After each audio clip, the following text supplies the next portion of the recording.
ഒരു ഭാഗമാണ് ഇത്. സേവ ചെയ്യുന്തോറും അവരേലും ക്ലാസ് കൊടുക്കുമ്പോൾ അവരേലും കൂടുതൽ ആക്റ്റീവ് ഞാനാണ് ഇവിടെ. അപ്പോൾ എനിക്ക് ഇതിൽ ഇപ്പോൾ കുറച്ച് ഒരു 3-4 കൊല്ലമായിട്ട് സർട്ടിഫിക്കറ്റും കിട്ടി RPLയുടെ, അപ്പോൾ വളണ്ടിയറുടെ ആയിട്ട്. പിന്നെ ഈ വീടുകളിൽ ഇപ്പോൾ കുട്ടികളാണ് എനിക്ക് ക്ലാസ് ഉണ്ടാക്കി തരുന്നത്. 10-15 പേരുണ്ടെങ്കിൽ ഞാൻ ഓരോരോ വീടുകളിൽ പോയിട്ട് 5 ദിവസത്തെ ക്ലാസ്സാണ്. 1 മണിക്കൂർ ഞാൻ എടുക്കണുള്ളൂ. ആ 1 മണിക്കൂർ അവർ ഭയങ്കര ആക്റ്റീവായിട്ട് എന്നെ ഇങ്ങോട്ട് വിളിച്ചു ഞങ്ങൾക്കിപ്പോൾ പറയാൻ പറ്റാത്ത ഒരു സന്തോഷമുണ്ടെന്ന്. മനസ്സിനെങ്ങനെ ഇരുത്താം. മെയിനായിട്ട് ഭാസ്ത്രിക, ഇതാണ് ഭാസ്ത്രിക.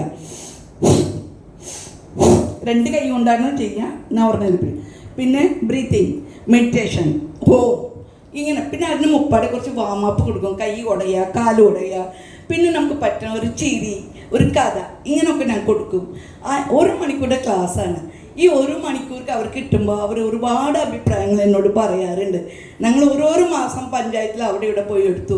പക്ഷേ ഞങ്ങൾക്ക് ഇതുവരെ ഇങ്ങനെ 5 ദിവസത്തിനുള്ളിൽ ഇത്ര ആക്റ്റീവാകും ഞങ്ങൾ വിചാരിച്ചില്ല. പക്ഷേ ടീച്ചറുടെ ക്ലാസ് ഞങ്ങൾക്ക് വളരെ ഇഷ്ടപ്പെട്ടു. ഞാൻ ആക്സിഡൻറ്റ് പറ്റി. ഇപ്പോൾ എനിക്ക് കാല് മടക്കാനും കൈ മടക്കാനും എല്ലാത്തിനും ബുദ്ധിമുട്ടുണ്ട്. പക്ഷെ വിലാസിനി ഹാപ്പിയാണ്. ഇപ്പോൾ ഞാൻ ഇരുന്ന് എവിടെ വേദനയാണ് ശ്വാസം എടുക്കും വിടും. ഒന്ന് നടക്കുമ്പോഴും ബ്രീത്തിങ് എടുക്കും വിടും. അങ്ങനെ ഇപ്പോൾ 45 വീടുകളിൽ എനിക്ക് ക്ലാസ് കിട്ടി. ഒരു ക്ലാപ്പ് കൊടുക്കോ. 45 വീട്ടിൽ ഞാനിപ്പോൾ ക്ലാസ് കൊടുക്കുന്നത്. അടുത്തിപ്പോൾ കൊടകരയും വിളിച്ചിട്ടുണ്ട്. എനിക്ക് വയനാട് എന്താ പറയുക, പറയാൻ കിട്ടുന്നു, ഒരുപാട് ദൂരെ കിട്ടുക. അപ്പോൾ പിള്ളേർ പറയും ടീച്ചർക്ക് പണ്ടത്തെ പോലെ നടന്ന് വരാനും ബുദ്ധിമുട്ടാണ് ബസ്. അവിടെ തന്നെ 4 ദിവസം മൺഡേ എടുക്കും, ഫ്രൈഡേ എടുത്തിട്ട് ഞാൻ വീട്ടിലേക്ക് പോരും. ഇപ്പോൾ ഒരുപാട് എനിക്ക് പറഞ്ഞാൽ സത്യത്തിൽ പറഞ്ഞാൽ ഞാൻ ക്ലാസ് എടുക്കുമ്പോൾ ഞാൻ ഒരു കൊച്ചു കുട്ടിയാവും. അതാണ് ആർട്ട് ഓഫ് ലിവിംഗ് പവർ. കാരണം ഞാൻ എത്ര ക്ലാസ് ഇത്രയും കൊല്ലം ഞാൻ ഒരുപാട് ക്ലാസ് ചെയ്തു. എനിക്ക് വേണ്ടിയല്ല, എന്നെ നിന്നെ ഓരോരുത്തർക്ക് കൊടുക്കാനാണ്. കാരണം എന്നെ കണ്ടിട്ട് ഒരുപാട് ആൾക്കാർ വീട്ടിലും വരുന്നുണ്ട്. വീട്ടിൽ വന്ന് ക്ലാസ് ചെയ്യുമ്പോൾ അവർ പറയുന്നത് ചേച്ചിയുടെ അടുത്ത് വീട്ടിൽ വരുമ്പോൾ ഞങ്ങൾക്ക് എന്താണ് പറയുക, ഒരു ഉണർവ് കിട്ടുന്നുണ്ട്. ഒരു എന്താ പറയുക, ഞാൻ ഭയങ്കര ആക്റ്റീവ്. ആൺകുട്ടികൾ പറയാം ആ മാമനെ കണ്ടുപഠിക്കൂ. ഇപ്പോൾ ഞാൻ 45 ക്ലാസ് ആയാലും എനിക്ക് സത്യം പറഞ്ഞാൽ ഞാൻ ഇതിൽ വന്നിട്ട് എനിക്ക് വയസ്സ് ശരിക്കും പറഞ്ഞാൽ എൻ്റെ കണക്കിൽ 78ആണ്. പക്ഷെ ഇതിൽ 76 കാണിക്കണത്. പക്ഷെ ഞാൻ ഇപ്പോഴും യങ്ങായിട്ടാണ് നടക്കണത്. സത്യം പറഞ്ഞാൽ ഞാനൊരു വയസ്സെത്തിയായ ഫീൽ എനിക്കില്ല. എന്നുവെച്ചാൽ അത്രയ്ക്ക് ഞാൻ ആക്റ്റീവാണ്. ഇതുകൊണ്ട് പറയാൻ വേണ്ടിയിട്ട് എന്തായാലും നിങ്ങളുടെ ഈ ഗ്രൂപ്പുകാർ എനിക്ക് പറയാൻ നിന്ന ഒരു എന്താ പറയാനൊരു പിടിയില്ല.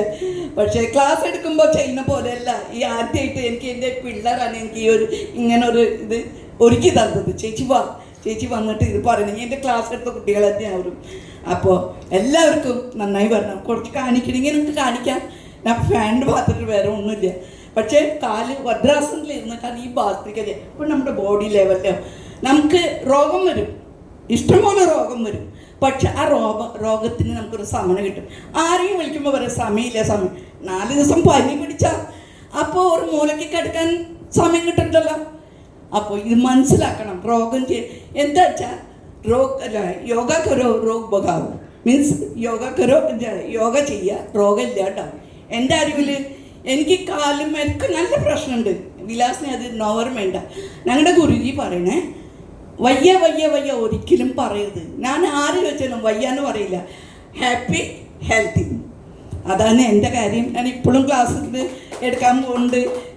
ഇപ്പോഴും ഞാൻ ക്ലാസ് പഠിക്കാൻ പോകുന്നുണ്ട്. ഞാൻ പറയില്ലേ നിങ്ങളുടെ മുന്നിൽ ഒരു 78 വയസ്സായ പ്രായമായ പെണ്ണായിട്ട് തോന്നുന്നുണ്ടോ? ഇപ്പോഴും ഓടാനും ചാടാനും ഞാൻ ഓരോരുത്തർക്കും ഒരു കഴിവ് പറഞ്ഞു കൊടുക്കുക. വയ്യായ വരും, അതിനെ പിടിച്ചിരിക്കരുത്. അത് നമുക്ക് ടച്ചാകും. എപ്പോൾ നോക്കിയാലും വയ്യ ഒന്ന് ഇരുന്നാൽ എനിക്കുമ്പോഴോ ഇരിക്കുമ്പോഴോ നിങ്ങൾ ഹാപ്പി ആയിട്ട് നടന്നു. എൻ്റെ അടുത്ത് പിള്ളേർ വരുമ്പോഴേക്കും പറയും ഞങ്ങൾക്ക് താഴെ ഇരിക്കാൻ പറ്റില്ല. ഒരു ദിവസം 2 ദിവസം കസരമിക്കും, അവർ ഓട്ടോമാറ്റിക് താഴെ ഇരിക്കും. ഞാനിത് കൊടുക്കുന്നുണ്ട്. ഇന്ന് എനിക്ക് ഭയങ്കര പറഞ്ഞാൽ എനിക്ക് 100 ക്ലാസ് ആക്കണം. എല്ലാവരും ഓക്കെ അല്ലേ? 100 ക്ലാസ് ആണ്. എൻ്റെ നമ്പർ വേണമെങ്കിൽ ബുക്ക് ചെയ്യാം, ആർക്ക് വേണമെങ്കിലും വിളിക്കാൻ. എൻ്റെ ക്ലാസ് ഫ്രീ ആണ്. ഇത് അക്ഷത കിട്ടുന്നതൊക്കെ ഞാൻ എൻ്റെ ഗുരുജിക്ക് കൊടുക്കണം. എനിക്ക് വേണ്ട. ഞാൻ കുറേ കാര്യം പഠിച്ചു. 9 ദിവസം മൗനത്തിൽ പോയിട്ടുണ്ടായിരുന്നു 2 ക്ലാസ്. ഇപ്പോൾ 4 ദിവസം പറഞ്ഞാൽ ഋഷികേശോ എവിടേക്കൊക്കെ പോകാൻ പറ്റി അവിടേക്കൊക്കെ ഞാൻ പോയിട്ടുണ്ട്. ശ്രീലങ്കയിൽ ഞാൻ ടൂർ പോയി, അവിടെയും കൊടുത്തു എൻ്റെ ക്ലാസ്. എല്ലാവരും പറയും ഈ പ്രാവശ്യത്തെ ടൂറ് ഞാൻ വളരെ ഹാപ്പി ആയിരുന്നു ഞങ്ങൾക്ക്.